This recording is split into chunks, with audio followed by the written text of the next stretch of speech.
आज आप लोगों को सर्कुलर मोशन के बारे में पढ़ाएंगे, बताएंगे।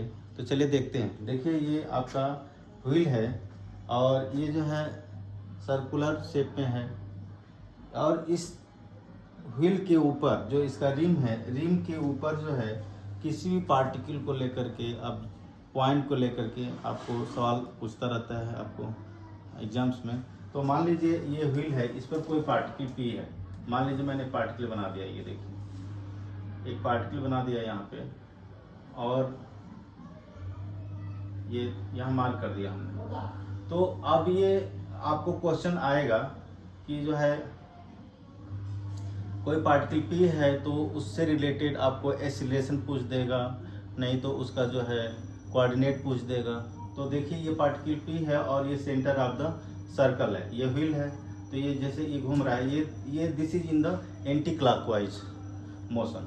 तो ये एंटी क्लॉकवाइज है, इसको कभी कभी काउंटर क्लॉकवाइज भी कहते हैं। तो आपको पूछता है कि जब ये व्हील मोशन में है तो इस पर एनी पार्टिकल का एक्सीलरेशन बताइए, वेलोसिटी बताइए, अलग अलग तरह के सवाल पूछता है। ठीक है, तो आप देखिए जब ये व्हील मोशन में है तब उस पर जो पार्टिकल है वो भी अब व्हील को हम जो है स्टेबल कर दिए। अब इस पर पार्टिकल जो हम बनाए थे, देखिए ये आपका पार्टिकल है, ये हमने बनाया था।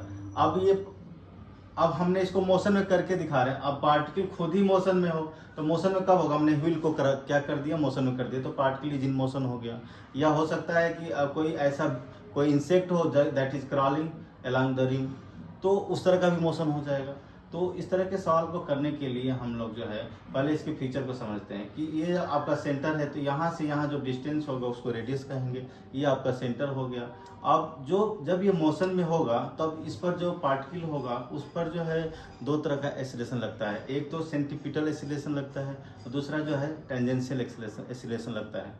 तो इस तरह के सवाल को समझने के लिए जो है, तो चलिए स्टूडियो में चलते हैं। और ये देखिए आपके सामने यूनिफॉर्म सर्कुलर मोशन के ऊपर ये सवाल जो है आपको इंजीनियरिंग एग्जाम्स में पूछ रखा है।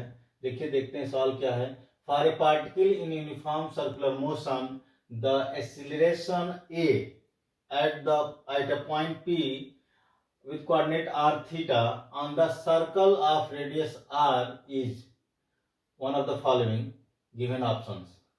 So आपको ये पता करना है कि वो उसका जो एक्सीलरेशन होगा पार्टिकल का जिसका कोऑर्डिनेट पी आर थीटा है क्या होगा इसमें से। तो चलिए देखते हैं। पहले हम लोग जो है एक सर्कल बनाएंगे।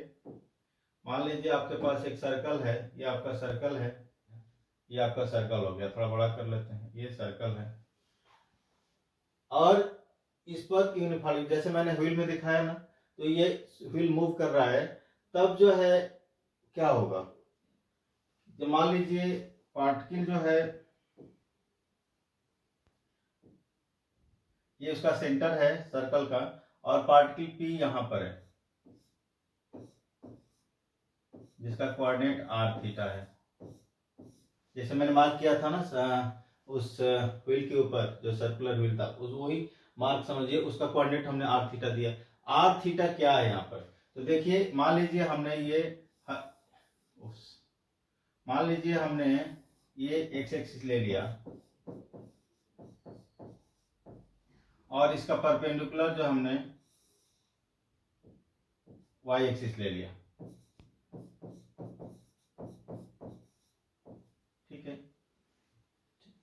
ये तो इसका जो ये हमारा आई हो गया और ये हमारा जे यूनिट वेक्टर्स हो गए along the X and Y axis respectively. तो ये हमारा पार्टिकल पी है, उसका पॉइंट पी है, तो ये इसको हम जो है सेंटर ओरिजिन से मैच कराएंगे, ये देखिए, और ये रेडियस आर है। तो यहां लिखा है, आप ध्यान दीजिए, theta is measured from the x axis, so this theta is this, ये थीटा है, ठीक है ना। तो इस पार्टिकल का पार्टिकल पी का कोऑर्डिनेट जो है आर थीटा है, थीटा जो है एक्सिस से उसका एंगल है, ठीक है ना। तो आप जो है इसका यूनिट वेक्टर पोजीशन वेक्टर तो आप इसका यूनिट वेक्टर कैसे लिख सकते हैं? यूनिट वेक्टर क्या होगा? cos थीटा आई प्लस साइन थीटा जे, ये यूनिट वेक्टर होगा along दिस डायरेक्शन। ठीक है, समझ रहे हैं? और वो मान लीजिए इसका पोजीशन वेक्टर लिखना हो तो कैसे लिखेंगे? क्या हो जाएगा? इसमें डिस्टेंस r जो है मैग्नीट्यूड ऐड हो जाएगा और क्या हो जाएगा? cos थीटा आई प्लस साइन थीटा जे, ये हमारा उसका इस पार्टिकल P का क्या हुआ? पोजीशन वेक्टर हो गया। ठीक है, लेकिन आपको ये नहीं पूछ रहा, इससे आगे बात को पूछ रहा है, कह रहा है कि जब पार्टिकल यूनिफॉर्म सर्कुलर मोशन में है तो एसिलेशन क्या होगा? ठीक है, एसिलेशन क्या होगा? तो एसिलेशन जो है निकालेंगे। कैसे निकालेंगे? देखिए बच्चों, इसमें एसिलेशन निकालने से पहले एक बात का ध्यान रखेंगे, जो इसमें क्लू दिया हुआ है। हम जानते हैं कि जो पार्टिकल जो है मोशन में ऑन द सर्कल रहेगा तो उस पर दो तरह के एसिलेशन लगेंगे, centripetal acceleration and tangential acceleration. लेकिन यहाँ ध्यान देना है, यहाँ कह रहा है कि particle is in uniform circular motion. तो यूनिफॉर्म सर्कुलर मोशन का मतलब है कि उसका टेंजेंशियल वेलोसिटी यूनिफॉर्म है। ठीक है, टेंजेंशियल वेलोसिटी यूनिफॉर्म है, इसका मतलब there is no change in the velocity along the tangent. इसका मतलब जब टेंजेंट के अलोंग वेलोसिटी चेंज नहीं हो रही तो टेंजेंशियल एक्सीलरेशन क्या हो गया? जीरो हो गया। तो हमारे पास केवल जो एक्सीलरेशन होगा वो क्या होगा? सेंट्रीपिटल एक्सीलरेशन होगा। इसलिए हम लोग केवल इस क्वेश्चन में सेंट्रीपिटल एक्सीलरेशन निकालने पर ही फोकस करेंगे। ठीक है, सेंट्रीपिटल एक्सीलरेशन जो है कि हमेशा जो है क्या होगा? टुवर्ड द सेंटर होगा, टुवर्ड द ओरिजिन होगा। ठीक है, तो उस केस में हमारा ये जो वेक्टर का डायरेक्शन होगा, अभी हम देखिए हम बता रहे हैं, यहाँ पर जो एक्सीलरेशन वेक्टर होगा वो इस डायरेक्शन में होगा। तो क्या हुआ? यूनिट वेक्टर की क्या अपोजिट डायरेक्शन में, एंटी पैरेलल है। ठीक है, तो हमारा जो एक्सीलरेशन होगा, एक्सीलरेशन विद मैग्नीट्यूड ए क्या होगा? हमारा ये यूनिट वेक्टर के एंटी पैरेलल है, ये ध्यान रखिए। पहले तो हमने उसका डेफिनेशन विद मैग्नीट्यूड जो है बता दिया कि यदि हमारा एक्सीलरेशन ए है और उसका मैग्नीट्यूड स्मॉल ए है तो उसको यूनिट वेक्टर के रिलेशन में कैसे लिखेंगे? तो हमारा एक्सीलरेशन क्या है? यूनिट वेक्टर के एंटी पैरेलल है, अपोजिट है, तो विद माइनस साइन आ गया। अब हम जो है ये वैल्यू एक्सीलरेशन मैग्नीट्यूड कैसे निकालेंगे? ठीक है, तो मैग्नीट्यूड कैसे होगा? आपको पता है centripetal acceleration is given by A is equal to v square upon r, ये डेफिनेशन है। तो acceleration is given by v square by r। Now you can substitute this value in this equation, so what you will get? You will get that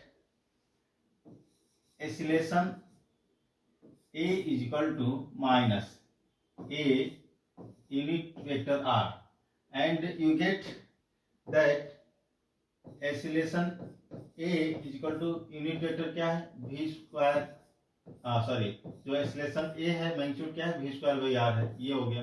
and unit vector की value क्या थी? cos theta आई cap plus sine theta जे cap, ये हमारा unit vector हो गया। तो ultimately क्या हमारा आंसर हुआ? देखिए हमारा एक्सीलरेशन कितना निकल गया? Minus v square upon r cos theta I cap minus v square by r sine theta J cap. तो ये हमारा जो है क्या हुआ? एक्सीलरेशन आ गया। तो आप इसको ध्यान से देखिए, दोनों तरफ माइनस है, इसमें भी, इस कंपोनेंट में भी माइनस है और इस कंपोनेंट में भी माइनस है। आई वाला भी कंपोनेंट माइनस साइन में है और जे वाला भी माइनस साइन में। तो आप ये देखिए, आपका ऑप्शन यहाँ पर जो है 3 है। ठीक है, minus v square by r cos theta I cap minus v square by sine theta J cap. तो इससे क्या पता चल रहा है? जो एक्सीलरेशन का जो डायरेक्शन होगा वो जो है हमेशा जो है देखिए cos थीटा वाला भी माइनस है, तो उसका जो x एक्सिस के अलॉन्ग कंपोनेंट होगा वो अलॉन्ग माइनस x एक्सिस होगा, और y एक्सिस का जो उसका कंपोनेंट होगा वो क्या होगा, अलॉन्ग माइनस y एक्सिस होगा। ठीक है, तो ये इसका एक्सप्लेनेशन रहा इस प्रॉब्लम का। बच्चों आपको कितना समझ में आया जरूर बताइएगा। यदि आपको वीडियो पसंद आया लाइक कीजिए, इसको नहीं पसंद आया तो डिसलाइक कीजिए, और अपने कमेंट में बताइए कि आपको वीडियो में क्या अच्छा लगा और क्या अच्छा नहीं लगा। तब तक के लिए थैंक यू, मिलते हैं नए वीडियो में नई प्रॉब्लम के साथ। ठीक है, तो start preparing your self with strong base and knowledge. Thank you.